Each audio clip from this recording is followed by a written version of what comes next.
FIR quashing, section, format, time, grounds, cases, etc. FIR quashing. The First Information Report, FIR, is an important document that starts a police investigation in India. Sometimes, an FIR might be based on false claims, lack of evidence, or used to harass someone. FIR quashing is a legal process where the High Court can cancel an FIR and stop any further legal actions if the court believes continuing the case would be unfair or unjust. This is done under Section 482 of the Criminal Procedure Code, CRPC. Purpose: FIR quashing helps protect people from unnecessary legal trouble and ensures the criminal justice system isn't misused for personal grudges or settling scores. It ensures that justice is served and legal processes are not abused. What is FIR quashing? FIR quashing refers to the legal process of seeking the court's intervention to annul or invalidate a First Information Report, FIR, filed against an individual. Under Indian law, an FIR is the initial step in the criminal justice process, where a complaint is registered with the police about the commission of a cognizable offence. Legal provisions for FIR quashing. The power to quash an FIR is primarily vested in the High Courts under Section 482 of the Code of Criminal Procedure, CRPC. This section grants the High Court inherent powers to prevent the abuse of the legal process or to secure the ends of justice. FIR quashing is typically sought when the accused believes that the FIR is frivolous, malified, or lacks sufficient grounds for prosecution. Grounds for FIR quashing. Absence of prima facie case. If the FIR does not disclose any offence or fails to establish a prima facie case against the accused, the court may quash it. Malified intention. If the FIR has been filed with malicious intent, such as to harass or pressurize the accused, it can be quashed. Settlement between parties. In cases involving non-compoundable offences, if the parties involved have reached an amicable settlement, the court may quash the FIR to avoid unnecessary legal proceedings. Jurisdictional issues. If the FIR has been filed in a jurisdiction where the alleged offence did not occur, the accused may seek quashing of the FIR. Lack of evidence. If there is no credible evidence to support the allegations made in the FIR, the court may quash it. Procedure for FIR quashing. Filing a petition. The accused must file a petition under Section 482 CRPC in the appropriate High Court, providing detailed reasons and grounds for quashing the FIR. Hearing. The High Court will hear both parties, the petitioner, accused, and the respondent, complainant or the state. The court may also examine the police records and other relevant documents. Court's decision. After considering all aspects, the court may either quash the FIR or dismiss the petition if it finds merit in the allegations. Important considerations. Non-compoundable offences. Generally, first related to serious or non-compoundable offences, example, murder, rape, are not quashed, except under exceptional circumstances. Supreme Court Guidelines. The Supreme Court of India has laid down specific guidelines in various judgments, example, State of Haryana v. Bhajan Lal, regarding the circumstances under which an FIR can be quashed. FIR quashing section. The legal provision for FIR quashing in Indian law is primarily found under Section 482 of the Code of Criminal Procedure, CRPC. This section grants the High Court's inherent powers to quash an FIR in order to prevent the abuse of the process of law or to secure the ends of justice. Section 482 CRPC, Inherent Powers of High Court. This section is often invoked to quash FIRs that are found to be frivolous, vexatious, or based on insufficient grounds. The High Court uses its discretion under this section to examine whether continuing with the FIR would be a miscarriage of justice.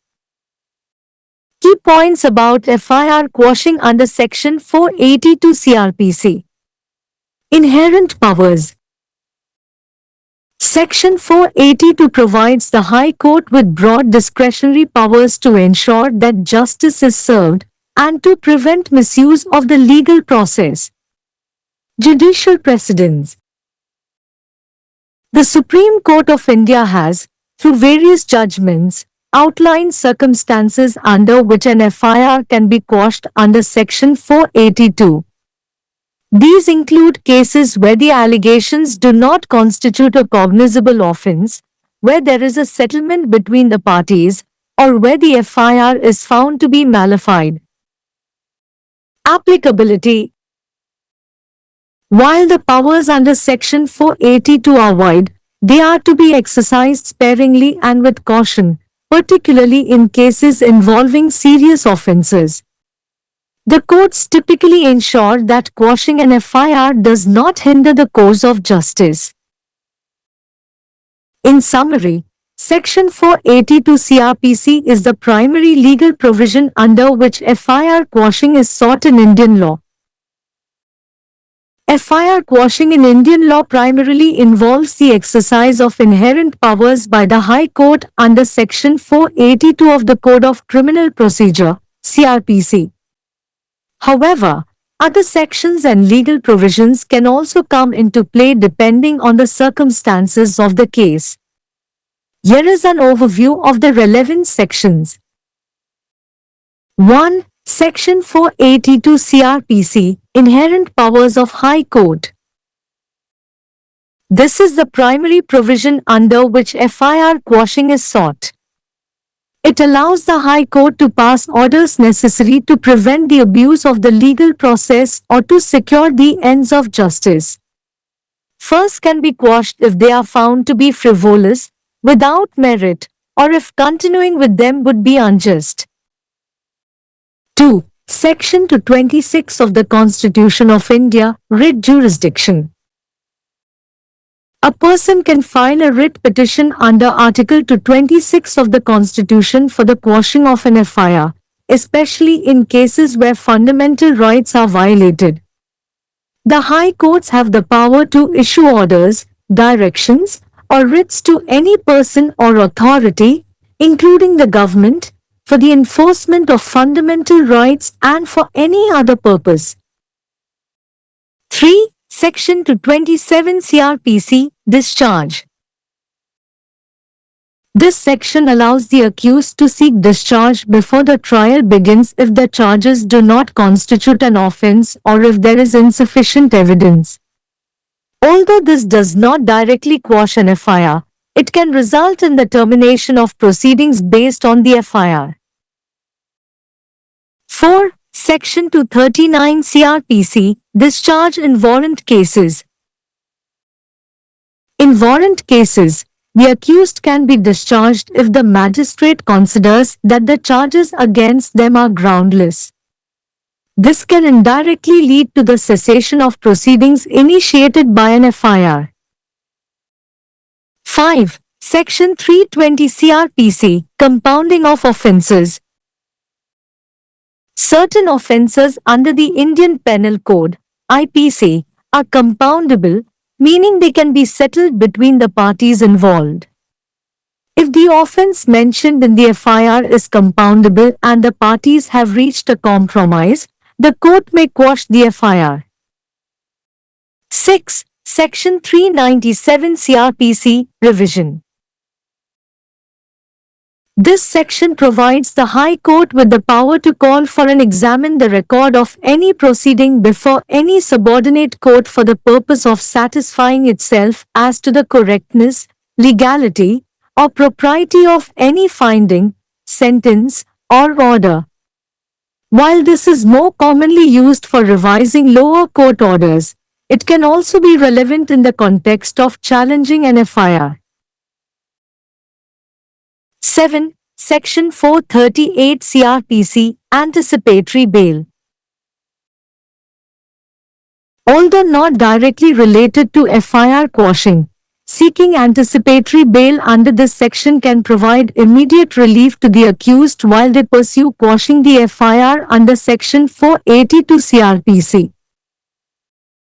8. Section 201 CRPC Procedure by Magistrate not competent to take cognizance. If an FIR is filed in a court that does not have jurisdiction, the proceedings can be challenged, and the FIR may be quashed.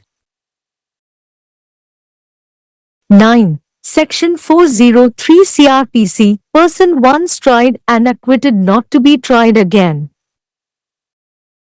If a person has been acquitted of the same charges in a previous trial, a subsequent FIR on the same grounds can be challenged and quashed. Important considerations. Judicial precedents. Courts often refer to precedents set by the Supreme Court, such as in State of Haryana v. Bhajanlal, to determine whether an FIR should be quashed. Exercise of powers. The High Courts are advised to exercise their powers under these sections cautiously, especially in cases involving serious offences.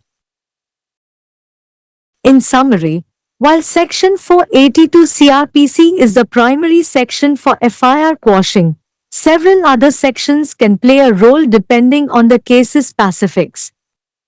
Supreme Court. Article 136 of the Constitution. The Supreme Court of India can grant special permission to appeal against any court or tribunal decision. Although this power is rarely used to quash FIRs directly, it can be applied in exceptional cases where there is clear and serious injustice. Article 32 of the Constitution. In rare and extraordinary cases, the Supreme Court may hear a writ petition to quash an FIR if it involves a major violation of fundamental rights. When to quash an FIR? The court may quash an FIR if it is found to be frivolous, lacking serious grounds, nullified, made with dishonest intentions, lacking evidence, no strong evidence to support the charges, settled, a compromise has been reached between the parties. Decision factors. The court decides based on the case's facts, the nature of the offense, and available evidence. Quashing is not automatic and is done cautiously to avoid blocking genuine prosecutions. The aim is to prevent misuse of the legal system and ensure fair legal processes. FIR ரத்து செய்தல், பிரிவு, வடிவம், நேரம், காரணங்கள், வழக்குகள் போன்றவை. FIR ரத்து செய்தல். முதல் தகவல் அறிக்கை, FIR என்பது இந்தியாவில் காவல்துறை விசாரணையை தொடங்கும் ஒரு முக்கியமான ஆவணமாகும். சில நேரங்களில் ஒரு FIR தவறான கூற்றுக்கள், ஆதாரங்கள் இல்லாதது அல்லது ஒருவரை துன்புறுத்துவதற்கு பயன்படுத்தப்படலாம். FIR ரத்து செய்தல் என்பது ஒரு சட்டப்பூர்வ செயல்முறையாகும். இதில் நீதிமன்றம் வழக்கை தொடர்வது நியாயமற்றது அல்லது அநீதியானது என்று நம்பினால், உயர் நீதிமன்றம் FIR-ஐ ரத்து செய்து மேலும் சட்ட நடவடிக்கைகளை நிறுத்த முடியும். இது குற்றவியல் நடைமுறைச் சட்டத்தின் CRBC பிரிவு 482 இன் கீழ் செய்யப்படுகிறது. நோக்கம். எஃப்ஐஆர் ரத்து செய்தல் தேவையற்ற சட்ட சிக்கலில் இருந்து மக்களை பாதுகாக்க உதவுகிறது மற்றும் குற்றவியல் நீதி அமைப்பு தனிப்பட்ட வெறுப்புகள் அல்லது மதிப்பெண்களை தீர்த்து வைப்பதற்காக தவறாக பயன்படுத்தப்படவில்லை என்பதை உறுதி செய்கிறது. இது நீதி வழங்கப்படுவதையும் சட்ட செயல்முறைகள் துஷ்பிரயோகம் செய்யப்படவில்லை என்பதையும் உறுதி செய்கிறது. எஃப்ஐஆர் ரத்து செய்தல் என்றால் என்ன? எஃப்ஐஆர் ரத்து செய்தல் என்பது ஒரு தனிநபருக்கு எதிராக தாக்கல் செய்யப்பட்ட முதல் தகவல் அறிக்கையை எஃப்ஐஆர் ரத்து செய்ய அல்லது செல்லாததாக்க நீதிமன்றத்தின் தலையீட்டை கோருவதற்கான சட்ட செயல்முறையை குறிக்கிறது. இந்திய சட்டத்தின் கீழ் குற்றவியல் நீதித்துறை செயல்பாட்டில் ஒரு எஃப்ஐஆர் என்பது ஆரம்ப கட்டமாகும், அங்கு ஒரு குற்றத்தை பதிவு செய்வது குறித்து காவல்துறையில் புகார் பதிவு செய்யப்படுகிறது. எஃப்ஐஆர் ரத்து செய்வதற்கான சட்ட விதிகள். குற்றவியல் நடைமுறை சட்டத்தின் சிஆர்பிசி பிரிவு 482 இன் கீழ் எஃப்ஐஆர் ஐ ரத்து செய்யும் அதிகாரம் முதன்மையாக உயர் நீதிமன்றங்களுக்கு வழங்கப்பட்டுள்ளது. சட்ட செயல்முறையை துஷ்பிரயோகம் செய்வதை தடுக்க அல்லது நீதியின் முடிவுகளை பாதுகாக்க இந்த பிரிவு உயர் நீதிமன்றத்திற்கு உள்ளார்ந்த அதிகாரங்களை வழங்குகிறது. எஃப்ஐஆர் அற்பமானது, தவறானது அல்லது வழக்கு தொடர போதுமான காரணங்கள் இல்லை என்று குற்றம் சாட்டப்பட்டவர் நம்பும்போது எஃப்ஐஆர் ரத்து செய்ய பொதுவாக கோரப்படுகிறது. எஃப்ஐஆர் ரத்து செய்வதற்கான காரணங்கள். முதன்மை வழக்கு இல்லாதது. எஃப்ஐஆர் எந்த குற்றத்தையும் வெளிப்படுத்தவில்லை அல்லது குற்றம் சாட்டப்பட்டவருக்கு எதிராக ஒரு முதன்மை வழக்கை நிறுவத் தவறினால் நீதிமன்றம் அதை ரத்து செய்யலாம். மாயாவாத நோக்கம். குற்றம் சாட்டப்பட்டவரை துன்புறுத்துவது அல்லது அழுத்தம் கொடுப்பது போன்ற தீங்கிழைக்கும் நோக்கத்துடன் எஃப்ஐஆர் பதிவு செய்யப்பட்டிருந்தால் அதை ரத்து செய்யலாம். கட்சிகளுக்கு இடையே தீர்வு. சம்பந்தப்பட்ட தரப்பினர் இணக்கமான தீர்வை எட்டியிருந்தால் தேவையற்ற சட்ட நடவடிக்கைகளை தவிர்க்க நீதிமன்றம் எஃப்ஐஆர் ஐ ரத்து செய்யலாம். அதிகார வரம்பு சிக்கல்கள். குற்றம் சாட்டப்பட்ட குற்றம் நிகழாத அதிகார வரம்பில் எஃப்ஐஆர் பதிவு செய்யப்பட்டிருந்தால் குற்றம் சாட்டப்பட்டவர் எஃப்ஐஆர் ஐ ரத்து செய்ய கோரலாம். ஆதாரங்கள் இல்லாமை. எஃப்ஐஆர் இல் கூறப்பட்ட குற்றச்சாட்டுகளை ஆதரிக்க நம்பகமான ஆதாரங்கள் இல்லை என்றால் நீதிமன்றம் அதை ரத்து செய்யலாம். எஃப்ஐஆர் ஐ ரத்து செய்வதற்கான நடைமுறை. மனு தாக்கல் செய்தல். குற்றம் சாட்டப்பட்டவர் எஃப்ஐஆர் ஐ ரத்து செய்வதற்கான விரிவான காரணங்கள் மற்றும் காரணங்களை வழங்கி பொருத்தமான உயர் நீதிமன்றத்தில் பிரிவு 482 சிஆர்பிசி இன் கீழ் ஒரு மனுவை தாக்கல் செய்ய வேண்டும். விசாரணை. மனுதாரர், குற்றம் சாட்டப்பட்டவர் மற்றும் பிரதிவாதி, புகார்தாரர் அல்லது அரசு ஆகிய இரு தரப்பினரையும் உயர் நீதிமன்றம் விசாரிக்கும். நீதிமன்றம் காவல் பதிவுகள் மற்றும் பிற தொடர்புடைய ஆவணங்களையும் ஆராயலாம். நீதிமன்றத்தின் முடிவு. அனைத்து அம்சங்களையும் பரிசீலித்த பிறகு குற்றச்சாட்டுகளில் தகுதி இருப்பதாக கருதினால் நீதிமன்றம் எஃப்ஐஆர் ஐ ரத்து செய்யலாம் அல்லது மனுவை தள்ளுபடி செய்யலாம். முக்கிய பரிசீலனைகள். கூட்டுப்படுத்த முடியாத குற்றங்கள். பொதுவாக விதிவிலக்கான சூழ்நிலைகளைத் தவிர கடுமையான அல்லது கூட்டுப்படுத்த முடியாத குற்றங்கள் எஹுகாயூத், கொலை, பாலியல் வன்கொடுமை தொடர்பான ரத்து செய்யப்படாது. உச்சநீதிமன்ற வழிகாட்டுதல்கள். இந்திய உச்சநீதிமன்றம் பல்வேறு தீர்ப்புகளில் எஹுகாயூத், ஹரியானா மாநிலம் பஜன்லால் எஃப்ஐஆர் ஐ ரத்து செய்யக்கூடிய சூழ்நிலைகள் குறித்து குறிப்பிட்ட வழிகாட்டுதல்களை வகுத்துள்ளது. எஃப்ஐஆர் ரத்து பிரிவு. இந்திய சட்டத்தில் எஃப்ஐஆர் ரத்து செய்வதற்கான சட்ட ஏற்பாடு முதன்மையாக குற்றவியல் நடைமுறை சட்டத்தின் சிஆர்பிசி பிரிவு 482 இன் கீழ் காணப்படுகிறது. சட்ட செயல்முறை துஷ்பிரயோகம் செய்யப்படுவதை தடுக்க அல்லது நீதியின் முடிவுகளை பெறுவதற்காக எஃப்ஐஆரை ரத்து செய்ய இந்த பிரிவு உயர் நீதிமன்றங்களுக்கு உள்ளார்ந்த அதிகாரங்களை வழங்குகிறது. பிரிவு 482 சிஆர்பிசி உயர் நீதிமன்றத்தின் உள்ளார்ந்த அதிகாரங்கள். இந்த பிரிவு பெரும்பாலும் அற்பமானதாக, எரிச்சலூட்டும் அல்லது போதுமான காரணங்களை அடிப்படையாக கொண்ட களை ரத்து செய்ய பயன்படுத்துகிறது. தொடர்வது நீதியின் தவறா என்பதை ஆராய இந்த பிரிவின் கீழ் உயர் நீதிமன்றம் தனது விருப்பப்படி பயன்படுத்துகிறது. எஃப்ஐஆர் பற்றிய முக்கிய குறிப்புகள் பிரிவு 482 இன் கீழ் ரத்து செய்தல். உள்ளார்ந்த அதிகாரங்கள். நீதி வழங்கப்படுவதை உறுதி செய்வதற்கும் சட்ட செயல்முறை தவறாக பயன்படுத்தப்படுவதை தடுப்பதற்கும் பிரிவு 482 உயர் நீதிமன்றத்திற்கு பரந்த விருப்புரிமை அதிகாரங்களை வழங்குகிறது. நீதித்துறை முன்னோடிகள். இந்திய உச்ச நீதிமன்றம் பல்வேறு தீர்ப்புகள் மூலம் பிரிவு 482 இன் கீழ் ஒரு ரத்து செய்யக்கூடிய சூழ்நிலைகளை கோடிட்டு காட்டியுள்ளது. குற்றச்சாட்டுகள் ஒரு அறியக்கூடிய குற்றமாக இல்லாத வழக்குகள், கட்சிகளுக்கு இடையே ஒரு தீர்வு ஏற்படும் வழக்குகள் அல்லது எஃப்ஐஆர் தவறானது என்று கண்டறியப்பட்ட வழக்குகள் இதில் அடங்கும். பொருந்தக்கூடிய தன்மை. பிரிவு 482 இன் கீழ் உள்ள அதிகாரங்கள் பரந்த அளவில் இருந்தாலும் அவை மிக குறைவாகவும் எச்சரிக்கையுடனும் பயன்படுத்தப்பட வேண்டும், குறிப்பாக கடுமையான குற்றங்கள் சம்பந்தப்பட்ட வழக்குகளில். நீதிமன்றங்கள் பொதுவாக எஃப்ஐஆரை ரத்து செய்வது நீதியின் போக்கை தடுக்காது என்பதை உறுதி செய்கின்றன. சுருக்கமாக, பிரிவு 482 சிஆர்பிசி என்பது இந்திய சட்டத்தில் எஃப்ஐஆரை ரத்து செய்வதற்கான முதன்மை சட்ட ஏற்பாடாகும்.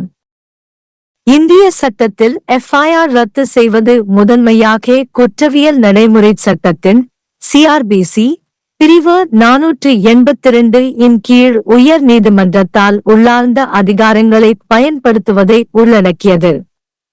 இருப்பினும் வழக்கின் சூழ்நிலைகளைப் பொறுத்து பிற பிரிவுகள் மற்றும் சட்ட விதிகளும் செயல்படலாம். தொடர்புடைய பிரிவுகளின் கண்ணோட்டம் இங்கே. 1. பிரிவு 482 சிஆர்பிசி உயர் நீதிமன்றத்தின் உள்ளார்ந்த அதிகாரங்கள். இது எஃப்ஐஆர் ரத்து கோரப்படும் முதன்மை விதியாகும். சட்ட செயல்முறையின் துஷ்பிரயோகத்தை தடுக்க அல்லது நீதியின் முடிவுகளை பாதுகாக்க தேவையான உத்தரவுகளை உயர் நீதிமன்றம் பிறப்பிக்க இது அனுமதிக்கிறது. அற்பமானவை, தகுதியற்றவை அல்லது அவற்றை தொடர்வது நியாயமற்றது என கண்டறியப்பட்டால் அவற்றை ரத்து செய்யலாம். 2. இந்திய அரசியலமைப்பின் பிரிவு 226 ரிட் அதிகார வரம்பு. குறிப்பாக அடிப்படை உரிமைகள் மீறப்படும் சந்தர்ப்பங்களில் ஒரு நபர் எஃப்ஐஆரை ரத்து செய்வதற்காக அரசியலமைப்பின் பிரிவு 226 இன் கீழ் ஒரு ரிட் மனுவை தாக்கல் செய்யலாம். அடிப்படை உரிமைகளை அமல்படுத்துவதற்கும் வேறு எந்த நோக்கத்திற்காகவும் அரசாங்கம் உட்பட எந்தவொரு நபருக்கோ அல்லது அதிகாரத்திற்கோ உத்தரவுகள் அல்லது ரிட்களை பிறப்பிக்கும் அதிகாரம் உயர் நீதிமன்றங்களுக்கு உண்டு. 3. பிரிவு 227 சிஆர்பிசி விடுதலை. குற்றச்சாட்டுகள் குற்றமாக இல்லாவிட்டால் அல்லது போதுமான ஆதாரங்கள் இல்லாவிட்டால் விசாரணை தொடங்குவதற்கு முன்பே குற்றம் சாட்டப்பட்டவர் விடுதலை கோர இந்த பிரிவு அனுமதிக்கிறது. இது எஃப்ஐஆரை நேரடியாக ரத்து செய்யாவிட்டாலும் எஃப்ஐஆரை அடிப்படையாக கொண்ட நடவடிக்கைகளை முடிவுக்கு கொண்டு வரலாம். 4.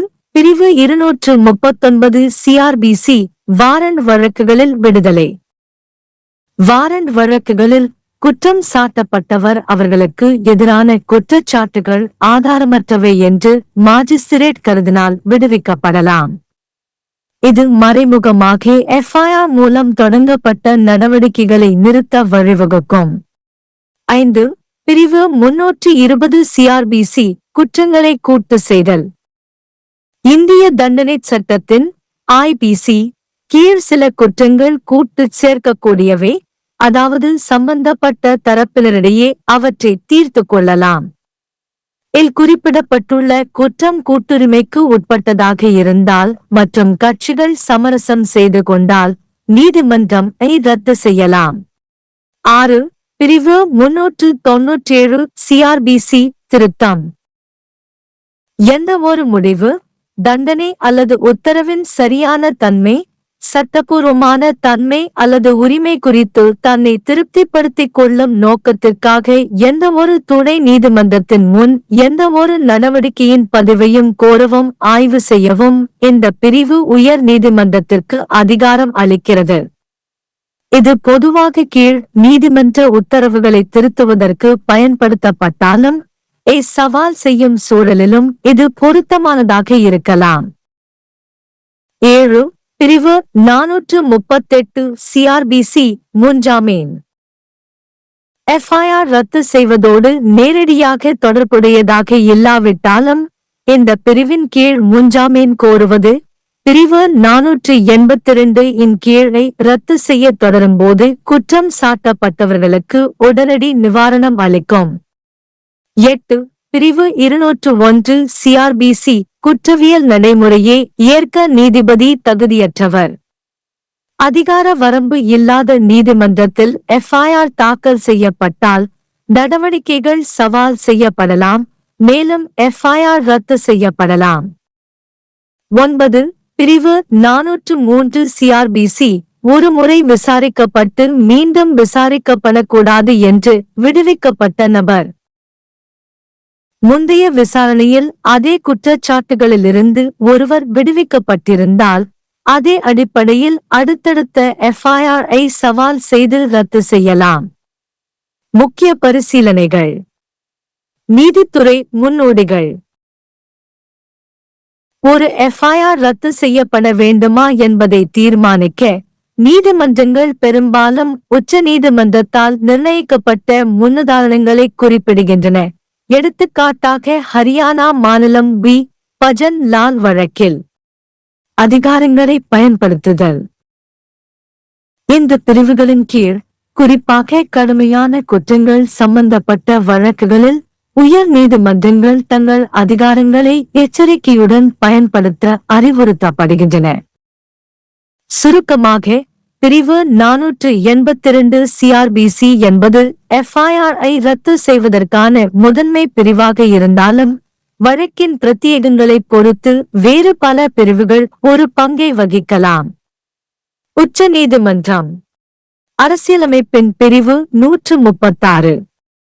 எந்த ஒரு நீதிமன்றம் அல்லது தீர்ப்பாயத்தின் முடிவுக்கும் எதிராக மேல்முறையீடு செய்ய இந்திய உச்ச நீதிமன்றம் சிறப்பு அனுமதியை வழங்க முடியும்.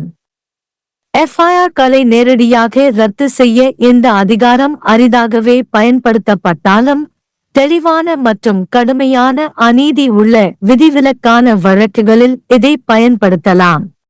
அரசியலமைப்பின் பிரிவு 32. அரிதான மற்றும் அசாதாரண வழக்குகளில் அடிப்படை உரிமைகளின் பெரிய மீறலை உள்ளடக்கியிருந்தால் எஃப்ஐஆர் ரத்து செய்வதற்கான ரிட் மனுவை உச்ச நீதிமன்றம் விசாரிக்கலாம். எஃப்ஐஆர் எப்போது ரத்து செய்ய வேண்டும்? எஃப்ஐஆர் பின்வருவனவற்றில் இருந்தால் நீதிமன்றம் ரத்து செய்யலாம். அற்பத்தனமானது, கடுமையான காரணங்கள் இல்லாதது, மாயாஜாலம், நேர்மையற்ற நோக்கங்களுடன் செய்யப்பட்டது, ஆதாரங்கள் இல்லாதது, குற்றச்சாட்டுகளை ஆதரிக்க வலுவான ஆதாரங்கள் இல்லை, தீர்வு காணப்பட்டது, தரப்பினரிடையே ஒரு சமரசம் எட்டப்பட்டுள்ளது. முடிவு காரணிகள். வழக்கின் உண்மைகள், குற்றத்தின் தன்மை மற்றும் கிடைக்கக்கூடிய ஆதாரங்களின் அடிப்படையில் நீதிமன்றம் முடிவெடுக்கிறது. ரத்து செய்வது தானாகவே செய்யப்படுவதில்லை, மேலும் உண்மையான வழக்கு தொடரப்படுவதை தடுக்க எச்சரிக்கையுடன் செய்யப்படுகிறது. சட்ட அமைப்பை தவறாக பயன்படுத்துவதை தடுப்பதும் நியாயமான சட்ட செயல்முறைகளை உறுதி செய்வதும் இதன் நோக்கமாகும். एफआईआर रद्द करना, धारा, प्रारूप, समय, आधार, मामले आदि। एफआईआर रद्द करना प्रथम सूचना रिपोर्ट FIR एक महत्वपूर्ण दस्तावेज है जो भारत में पुलिस जांच शुरू करता है। कभी-कभी FIR झूठे दावों, सबूतों की कमी या किसी को परेशान करने के लिए इस्तेमाल की जा सकती है। FIR रद्द करना एक कानूनी प्रक्रिया है जिसमें उच्च न्यायालय FIR को रद्द कर सकता है और आगे की कोई भी कानूनी कार्रवाई रोक सकता है अगर अदालत को लगता है कि मामले को जारी रखना अनुचित या अन्यायपूर्ण होगा। यह आपराधिक प्रक्रिया संहिता CRPC की धारा 482 के तहत किया जाता है। उद्देश्य FIR रद्द करना लोगों को अनावश्यक कानूनी परेशानी से बचाने में मदद करता है और यह सुनिश्चित करता है कि आपराधिक न्याय प्रणाली का दुरुपयोग व्यक्तिगत रंजिश या बदला लेने के लिए न किया जाए। यह सुनिश्चित करता है कि न्याय मिले और कानूनी प्रक्रियाओं का दुरुपयोग न हो।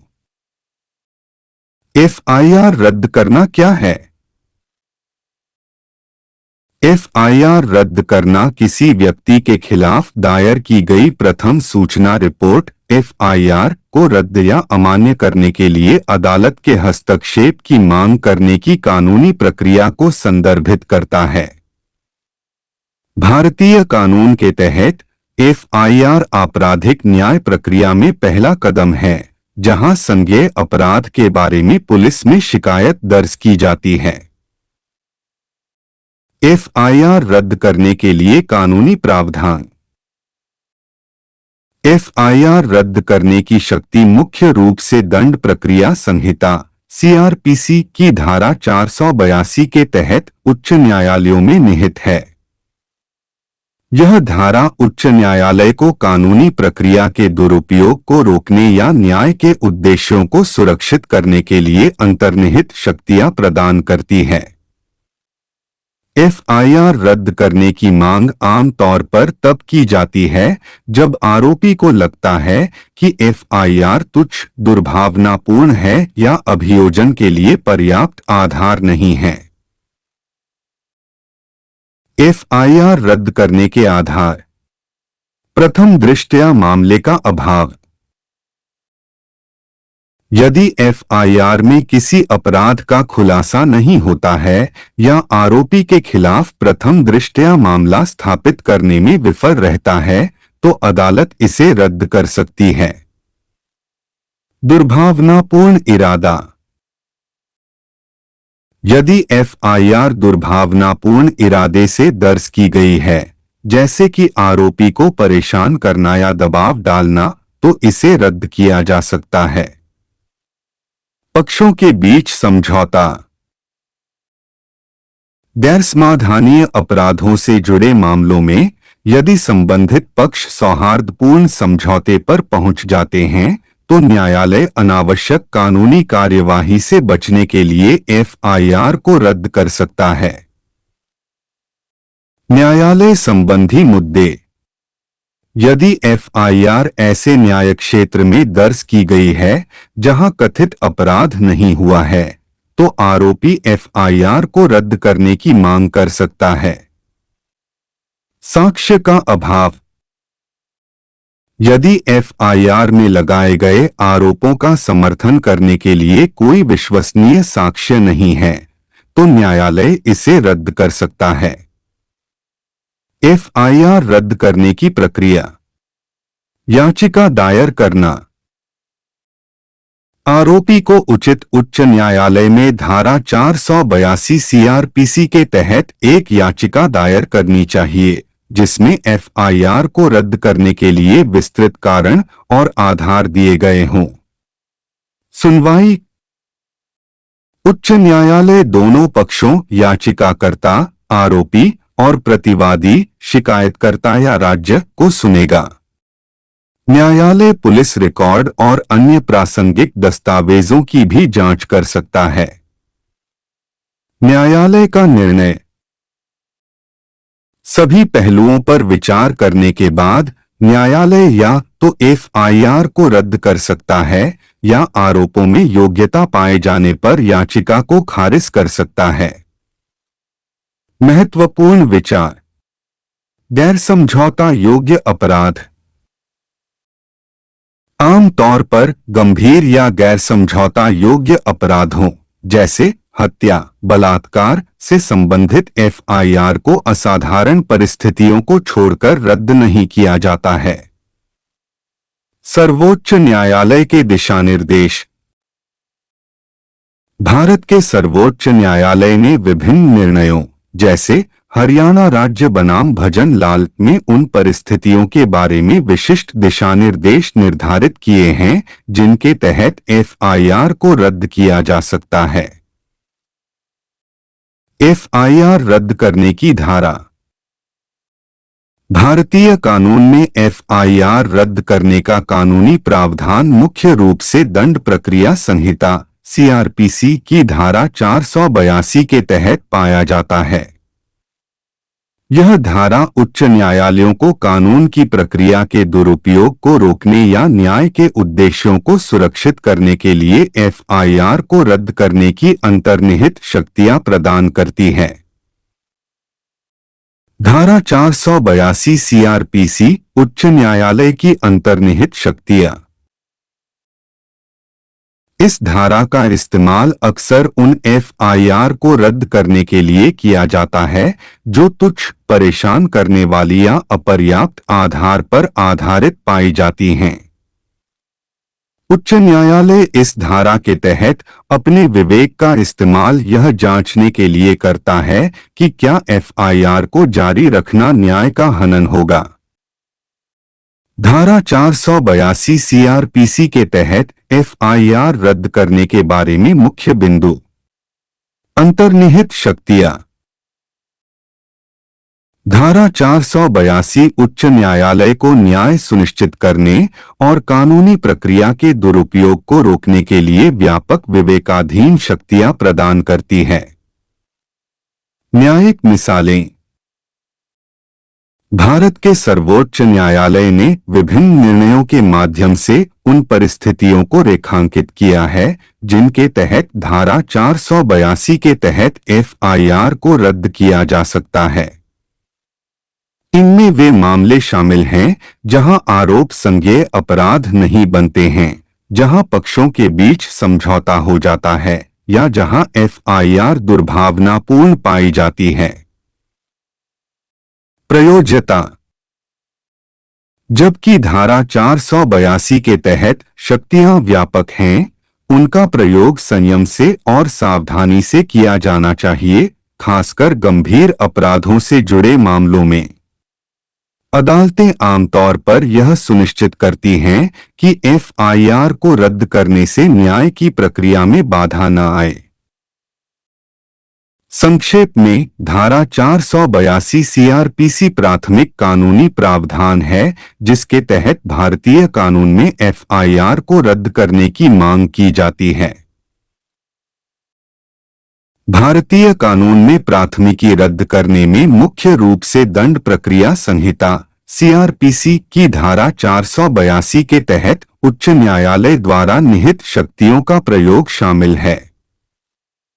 हालांकि मामले की परिस्थितियों के आधार पर अन्य धाराएं और कानूनी प्रावधान भी लागू हो सकते हैं।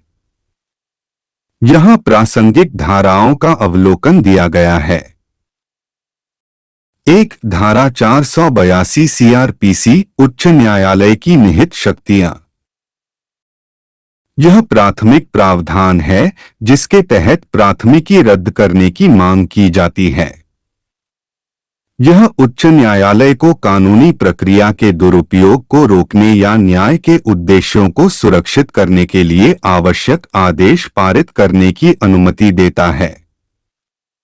प्राथमिकी को रद्द किया जा सकता है यदि उन्हें तुच्छ, बिना योग्यता के पाया जाता है या यदि उन्हें जारी रखना अन्यायपूर्ण होगा। 2. भारतीय संविधान की धारा 226 रिट क्षेत्राधिकार।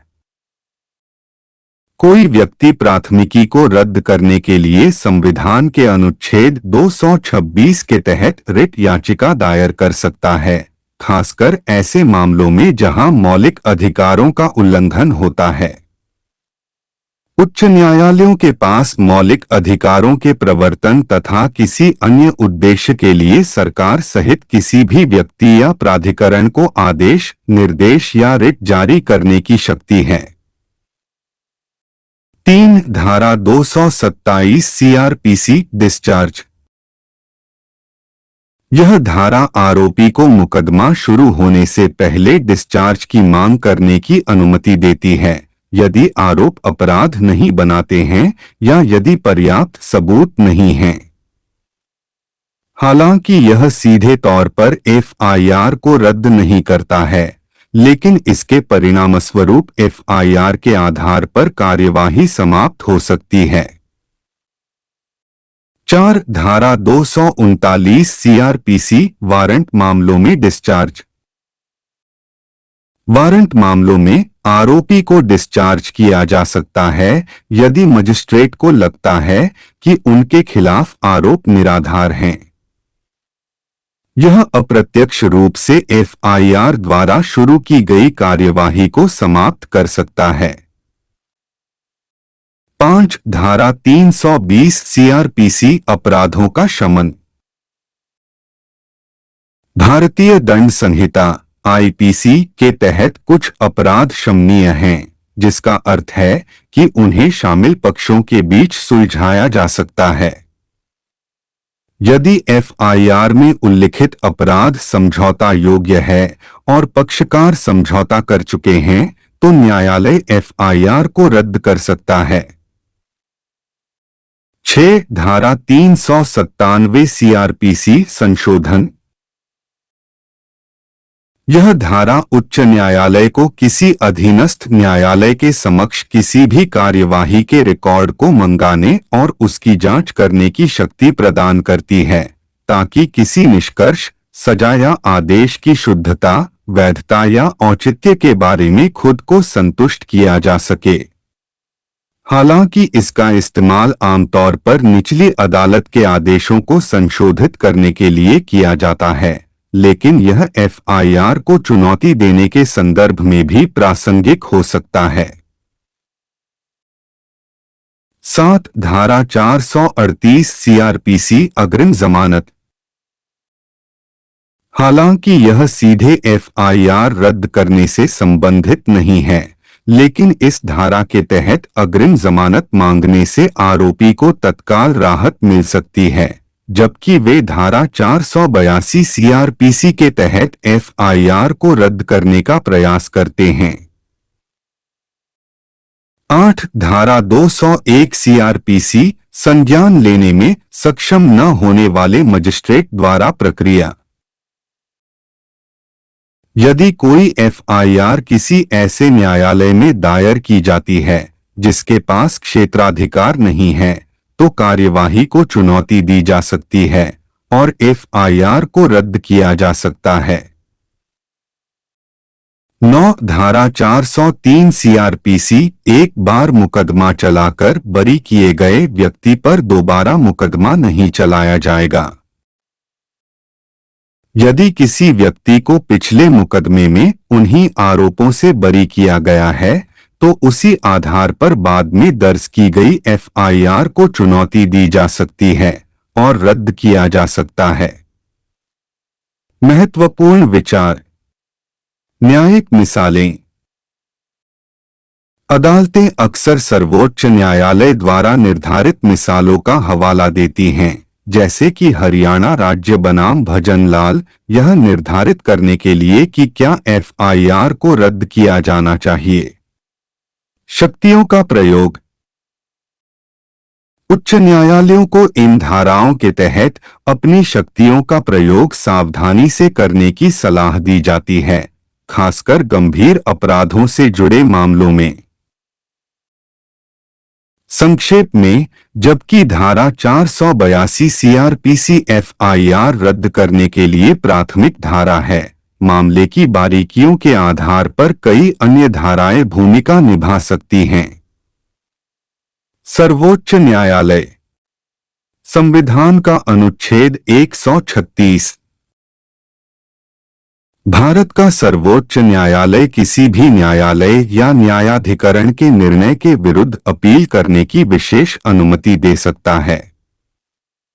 हालांकि इस शक्ति का उपयोग शायद ही कभी सीधे एफआईआर को रद्द करने के लिए किया जाता है, लेकिन इसे असाधारण मामलों में लागू किया जा सकता है जहां स्पष्ट और गंभीर अन्याय हो।